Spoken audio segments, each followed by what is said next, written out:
Olá, seja bem-vindo. Somos a Igreja Verbo da Vida de Campo Grande, no Rio de Janeiro. E você ouvirá agora uma mensagem da Palavra de Deus. Desde que ela transforme a sua vida.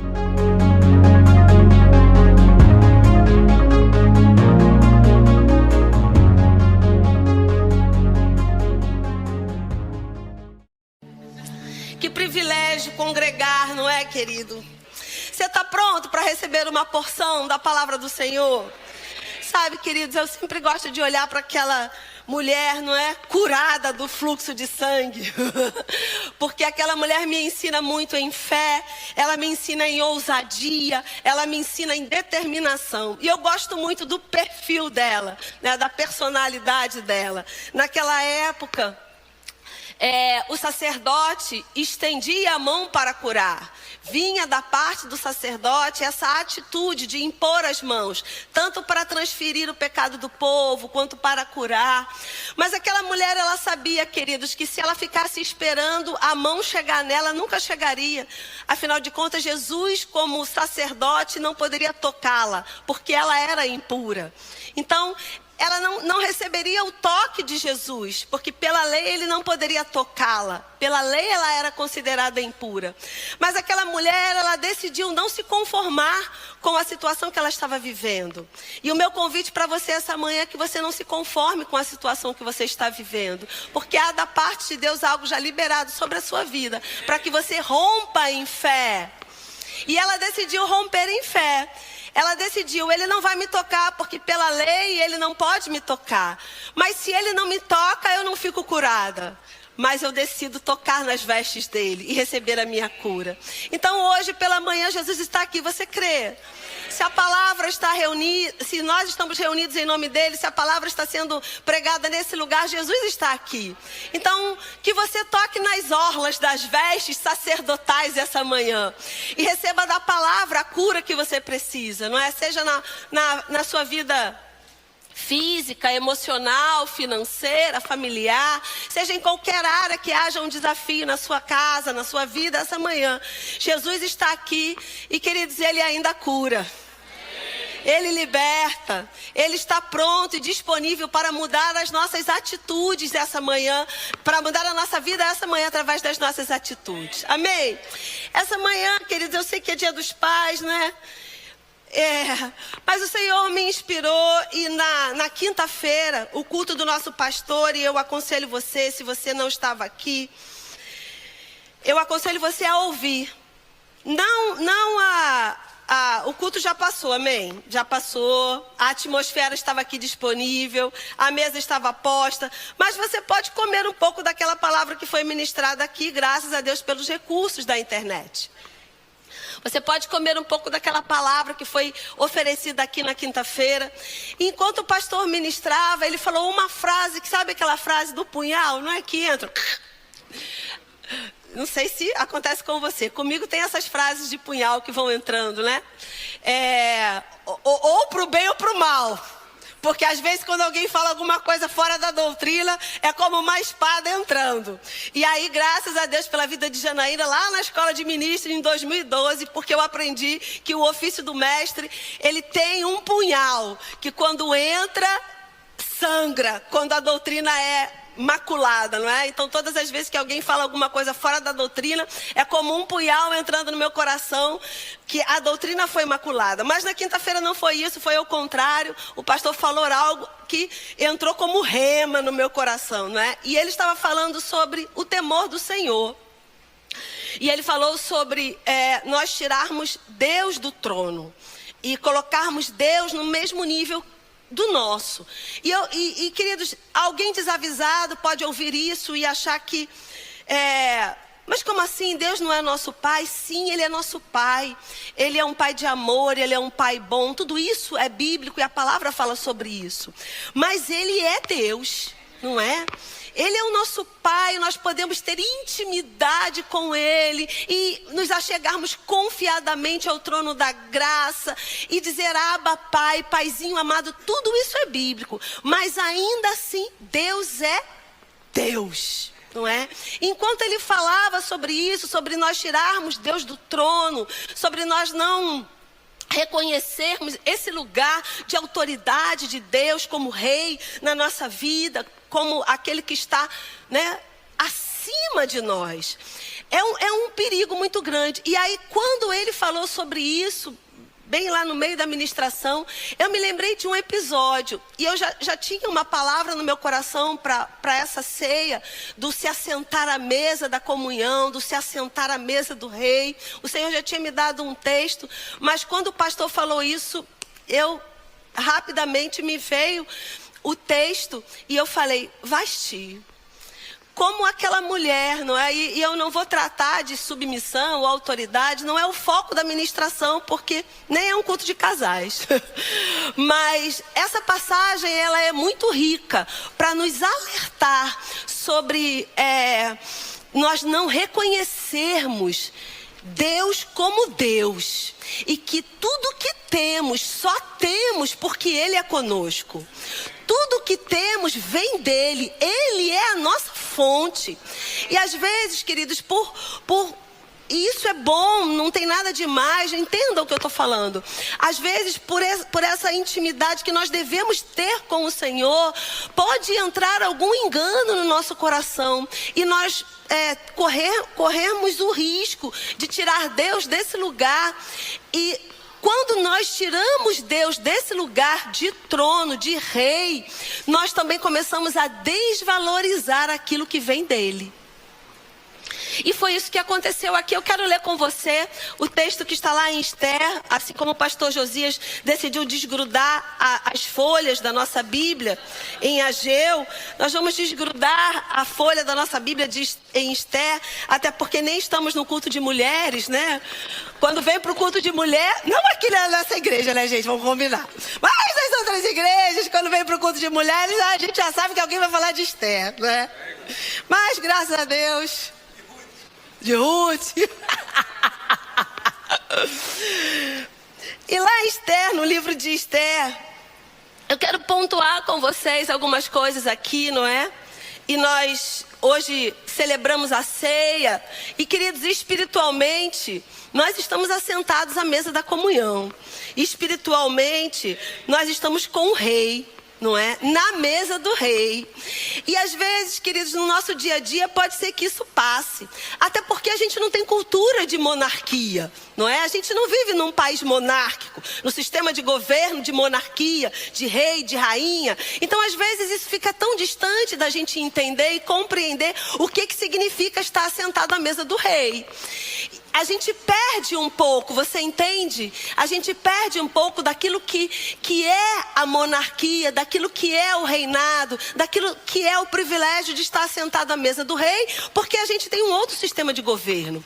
Mas, queridos, o sistema de governo divino é real, é nobre, é de rei, é de mesa, é de trono, é de coroa.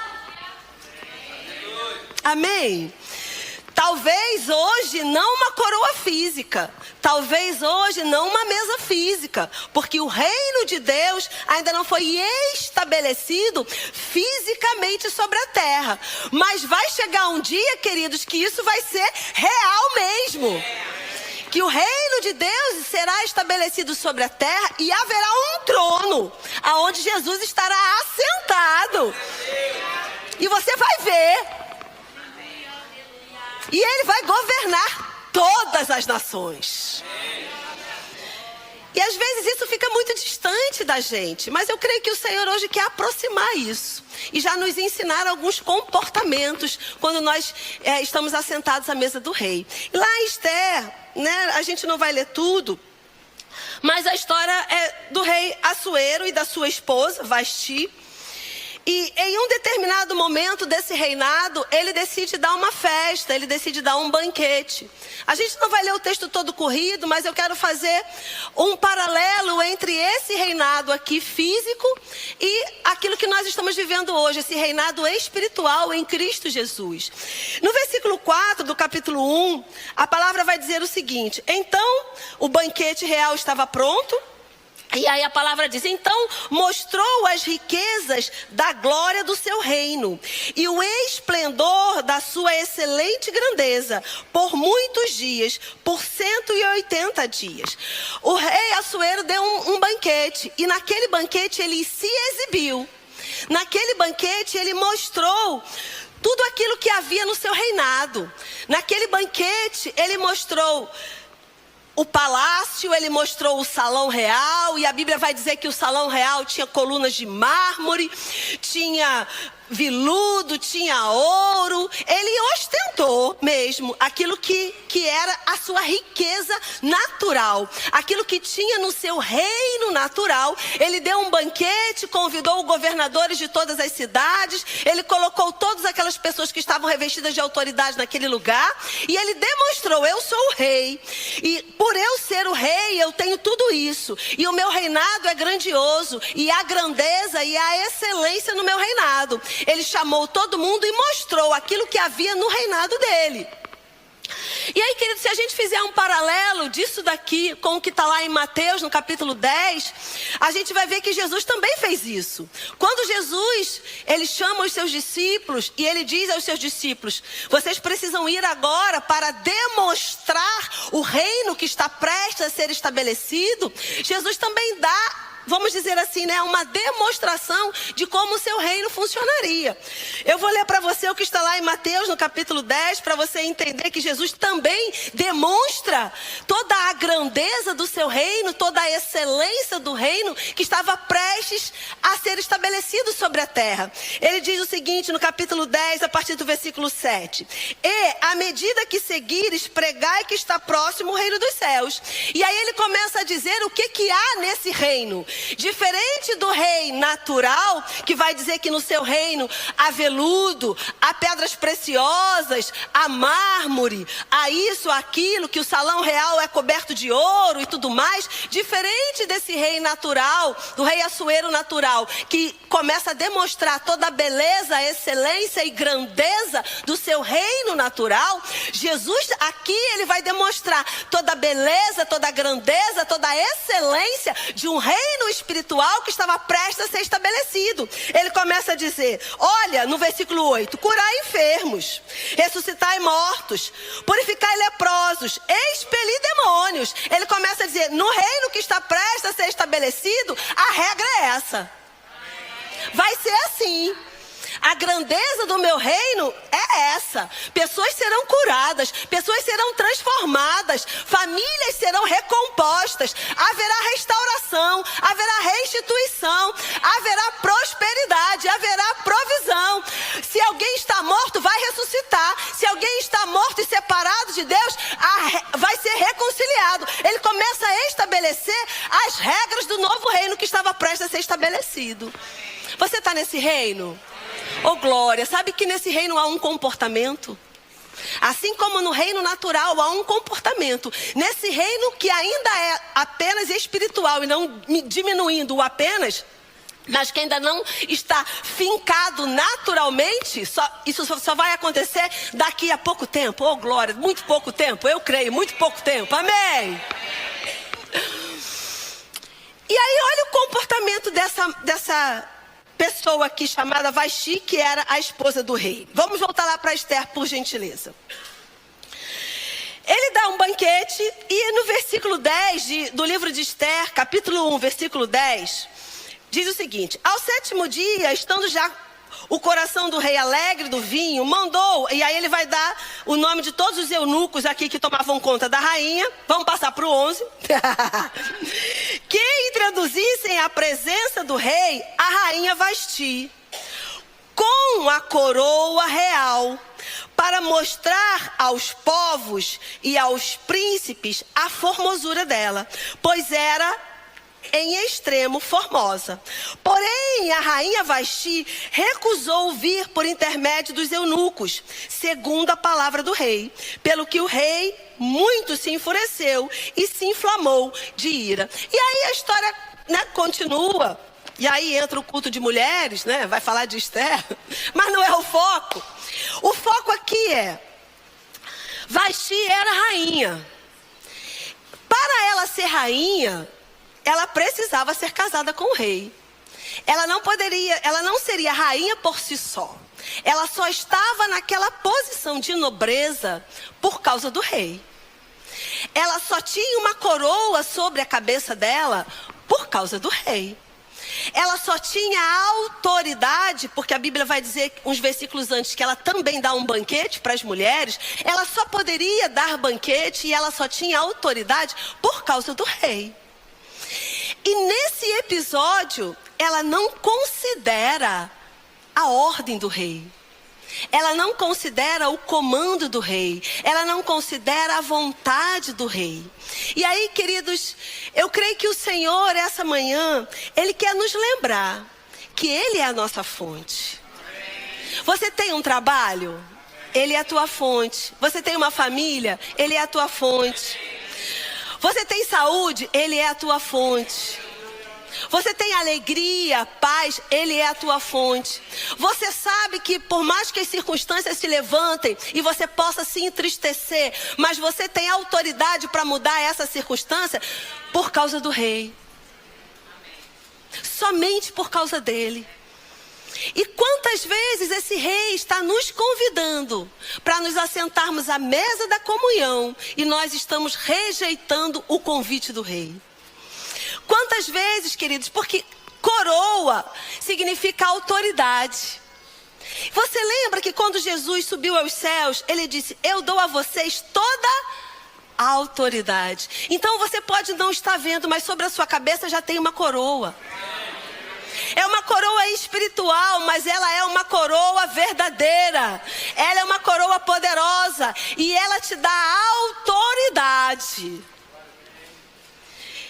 Vasti tinha uma coroa e o rei falou, manda vir e fala para ela pôr a coroa. Por quê? Porque eu preciso que todos vejam que ela tem autoridade e coroa. Só que ela se recusou a demonstrar a autoridade. Ela se recusou a demonstrar a coroa. Ela se recusou a se assentar na mesa do rei. Ela se recusou a obedecer a ordem do rei. E a pergunta para você essa manhã, que ordem do rei você está resistindo? A que ordem do rei você está lutando? Como o apóstolo Paulo decidiu na vida dele, não vai adiantar eu lutar contra os aguilhões. Eles vão me ferir, é melhor eu dizer, tá bom Deus, eu obedeço.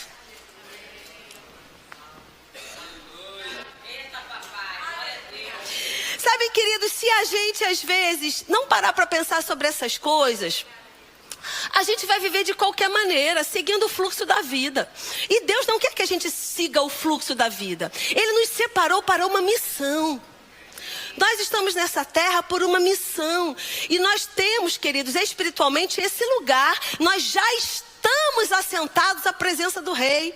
Nós já estamos nesse lugar de banquete. Nós já temos uma mesa posta. Nós já temos acesso a tudo aquilo que é característica desse novo reino.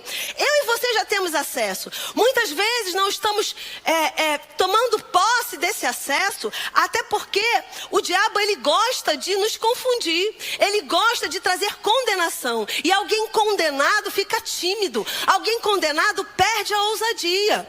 E muitas vezes, queridos, Deus está nos convidando a esse banquete, e nesse banquete Ele quer distribuir ainda mais talentos do que Ele já distribuiu, e nós estamos rejeitando a entrada nesse banquete, porque às vezes não estamos nos sentindo dignos, por conta da condenação. Mas eu creio, queridos, que essa manhã o Espírito Santo vai tratar com os nossos corações, que não há mais condenação para aqueles que estão em Cristo Jesus.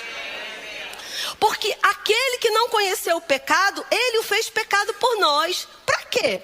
Para que nós fôssemos feitos justiça de Deus. Então eu e você já fomos justificados pelo sangue de Jesus. Não há mais condenação sobre a nossa vida. Então esse culto não é um culto de condenação, é um culto de reflexão. Uma vez que não há mais condenação, uma vez que eu já tenho uma coroa na minha cabeça, uma vez que eu já estou assentado à destra de Deus, do rei, uma vez que eu já tenho todos os privilégios da nobreza, da monarquia, da realeza, eu não posso rejeitar aquilo que Deus está mandando eu fazer. Eu não tenho mais esse direito. de resistir, de recalcitrar contra os aguilhões, como o apóstolo Paulo vai dizer. Os aguilhões vão machucar você, meu amado, minha amada.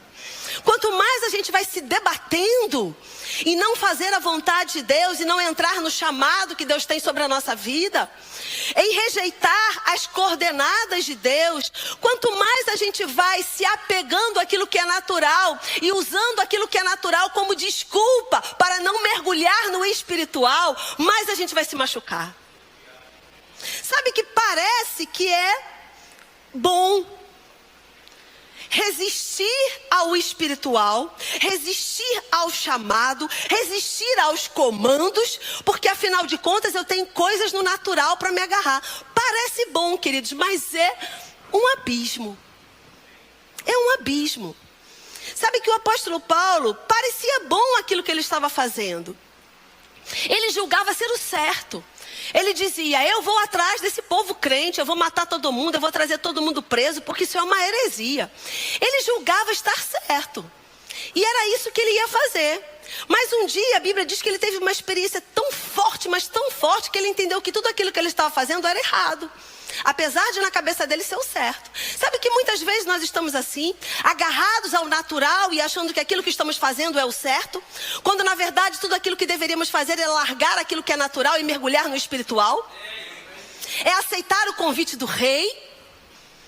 Eu sei que existem pessoas nesse lugar que o rei está chamando para cooperar com ele, está chamando para largar coisas naturais e mergulhar no espiritual, está chamando para finalmente colocar em operação o dom e talento que já está sobre a sua vida, está chamando para ter um posicionamento.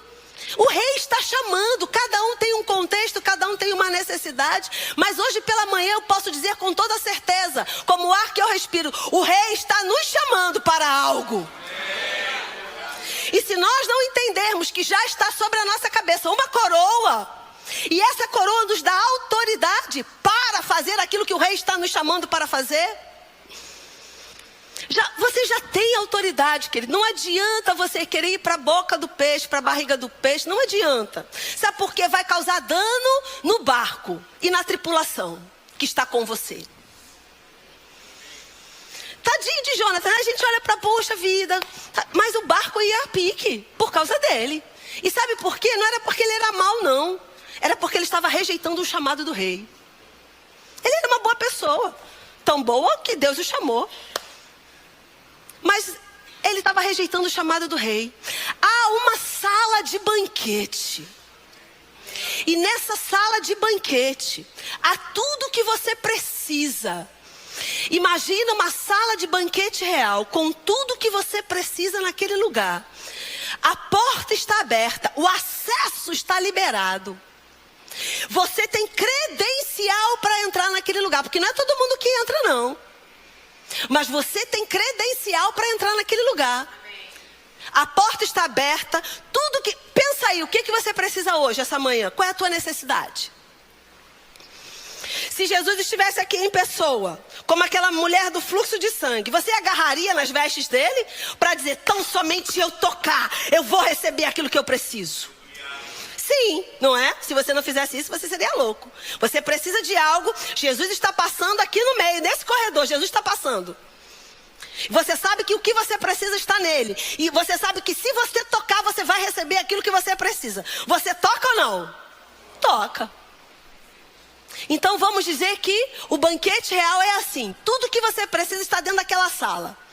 Tudo que você precisa, em todas as áreas da sua vida, está dentro daquela sala. Você tem acesso, a porta está aberta. O rei está dizendo para você, entra. E você está na porta, não vou entrar. Faz sentido? Não faz sentido. Mas sabe que às vezes estamos a essa porta, com medo de entrar. Não entramos porque temos receio daquilo que vai ser liberado sobre a nossa vida. Mas eu vou te dizer, ficar do lado de fora é pior. Porque ficar do lado de fora da sala do banquete, você vai morrer. Ainda que não morra instantaneamente, mas vai morrendo aos poucos e nem percebe que está morrendo. Vai enfraquecendo aos poucos e nem percebe que está enfraquecendo. vai drenando a energia aos poucos e nem percebe. Mas, queridos, essa manhã Deus é tão bom, que Ele está dizendo para nós, para essa igreja local, para essa casa espiritual, está na hora de sair daquilo que nós consideramos como segurança natural e mergulhar na proposta espiritual de Deus. Ainda que a gente não veja, que a gente não possa tocar fisicamente, ainda que os nossos 5 sentidos estejam paralisados, mas é esse lugar que Deus quer encontrar você, onde os teus 5 sentidos não fazem mais sentido algum. Porque só nesse lugar Ele vai poder ser Deus na sua vida. Porque tem gente aqui que enquanto tiver, meu avô dizia isso, mas não tem cabelo. Alguém já ouviu isso? Pois é, mas tem gente que está assim. Enquanto ainda tem um cabelinho para segurar, não está querendo entrar na sala do rei. Está resistindo ao chamado, resistindo aos convites. E quando eu falo chamado, querido, eu falo chamado em todas as áreas da nossa vida. Não é só nos 5 dons ministeriais, mas em todas as áreas da nossa vida. Porque nós temos um chamado. Em todas as áreas da nossa vida, algo está nos chamando. Deus está nos chamando para alguma coisa. Deus pode estar te chamando para uma próxima fase. Deus está te chamando para um amadurecimento. Deus está te chamando para deixar de ser menino e começar a ser adulto. Deus está te chamando para orar mais, para ler mais a Bíblia. Cada um tem um contexto e eu creio no Espírito Santo como um mestre. Ele está permeando os nossos corações e está trazendo aquilo que cada um precisa, no nível que cada um precisa, nas necessidades que cada um precisa essa manhã. Mas há um chamado. Fato é, o rei mandou chamar Vasti. Vasti só era rainha porque tinha o rei. Vasti só era o que era porque ela era a esposa do rei.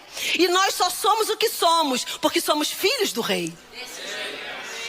Porque Deus é Deus e Ele decidiu criar você. Ele poderia não ter criado, pensa. Mesmo assim Ele seria Deus, mas Ele decidiu. Então só somos o que somos porque Ele é Deus. Por causa dEle.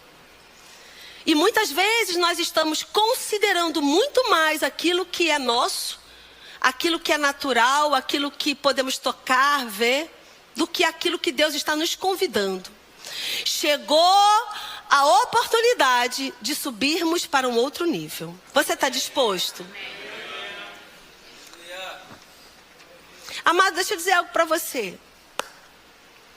Existem vários tipos de profeta. Existe o profeta que é pessoal e ele vai trazer a revelação pessoal. Existe o profeta que se move com palavra de conhecimento, palavra de sabedoria. Os dons de revelação estão sobre o profeta. Mas como isso vai se mover, Deus que decide. Pode se mover pessoalmente, pode se mover no meio da congregação. Então fica ligado. Naquilo que Deus quer levar você para um outro nível essa manhã. Eu quero ler com você, por gentileza, aqueles que atenderam ao chamado. Lucas, por gentileza. Só para você ficar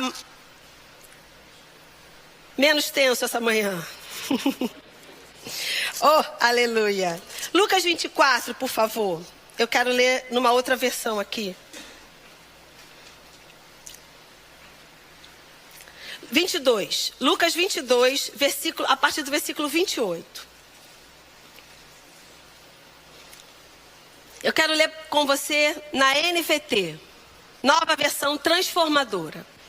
Lucas 22, versículo 28. Eu vou ler na nova versão transformadora. Ela diz o seguinte: vocês permaneceram comigo durante meu tempo de provação, Jesus está dizendo aos seus discípulos. E, assim como meu Pai me concedeu um reino, eu agora lhes concedo o direito de comer e beber à minha mesa, em meu reino. Sabe, queridos, Vasti negou comer e beber na mesa do rei. Mas Jesus, essa manhã, ele está dizendo para mim e para você: vocês permaneceram comigo. E ele está dizendo para os discípulos porque a jornada foi desafiadora. Você concorda comigo que a jornada daqueles discípulos foi uma jornada desafiadora? Queridos, eu gosto muito, né? E as pessoas que me conhecem, estão comigo, sabem disso. Que eu digo que o Espírito Santo é dinâmico.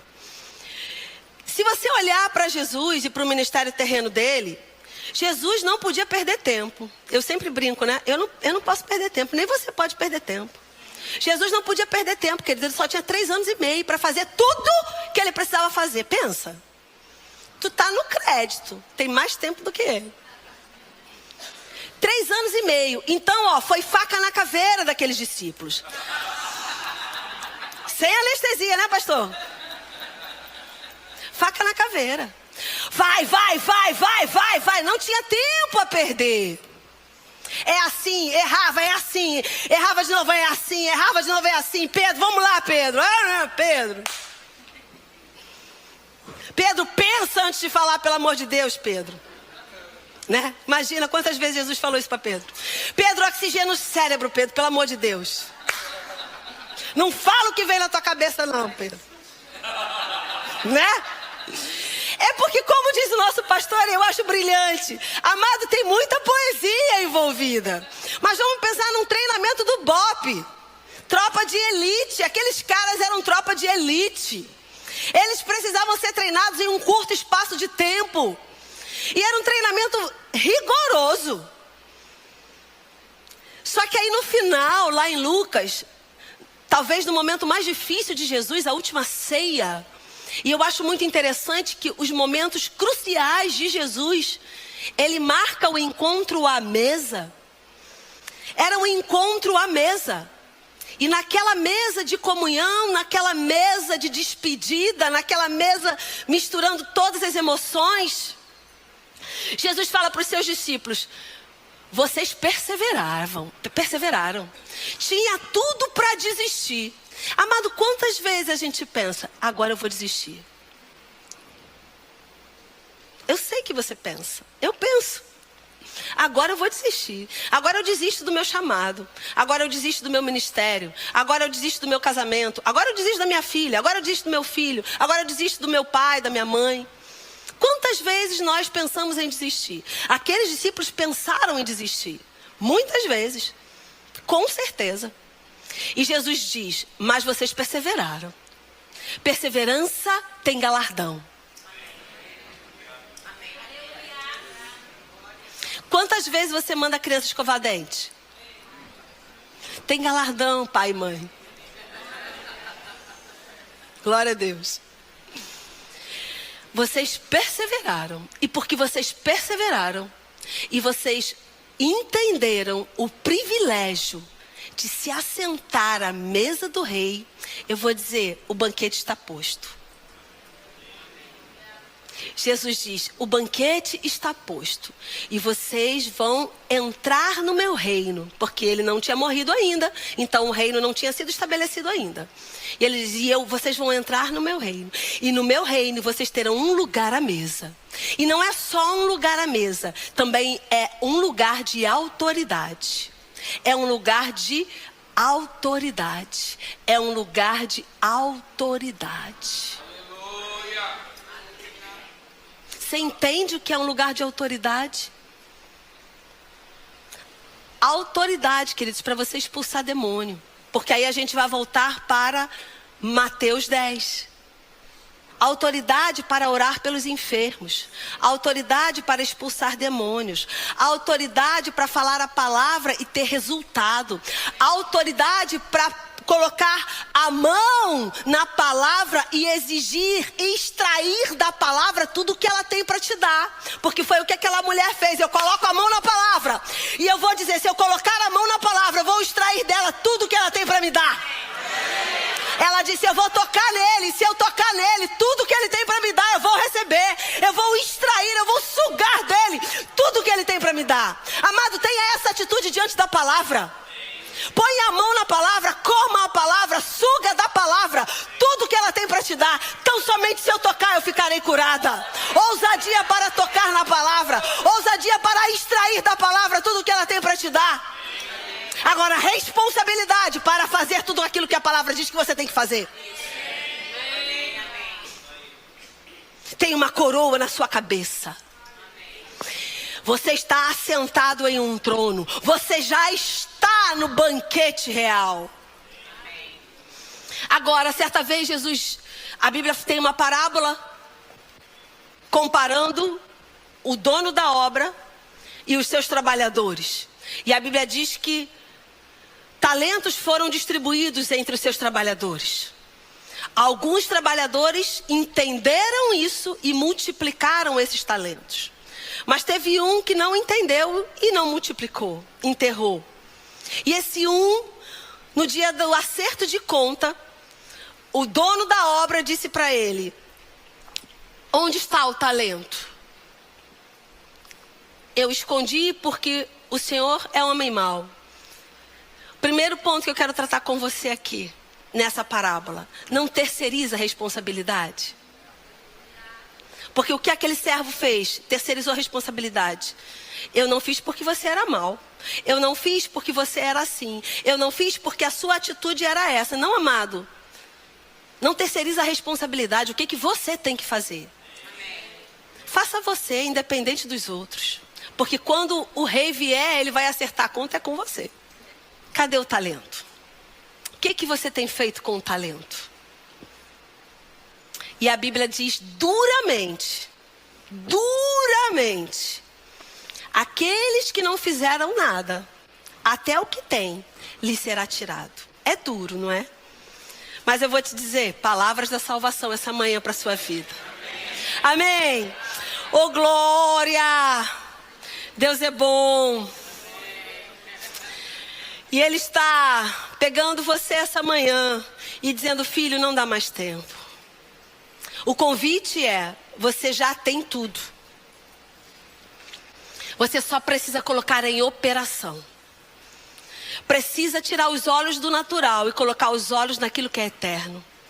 Precisa tirar a confiança nos 5 sentidos e colocar a confiança no Espírito.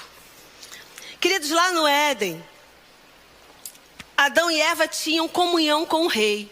Eles tinham comunhão com Deus. Eles ouviam Deus. Deus dava a instrução. Deus conversava com eles. Deus ia compartilhando. Deus ia liberando conhecimento. Eu gosto muito de planta e eu gosto de adubos que quando você coloca na terra, eles não fazem o efeito instantâneo. Eles vão soltando os nutrientes aos poucos. Conforme você vai regando a planta, aquele adubo ele vai liberando nutrientes para a planta. E aí não dá aquele impacto, não é? Às vezes quando você aduba, a planta tem um impacto tão grande, ela fica estressada mesmo, por conta daquela carga de nutrientes. Então o melhor adubo é aquele que vai sendo liberado aos poucos. E aí a planta não fica estressada. Ela não recebe aquela carga de adubo de uma vez só. Assim era Deus lá no Éden. Ele não deu toda a carga de conhecimento para o homem de uma vez só. Porque ele sabia que o homem não suportaria. O homem não saberia lidar com aquilo. Ele vai liberando conhecimento aos poucos.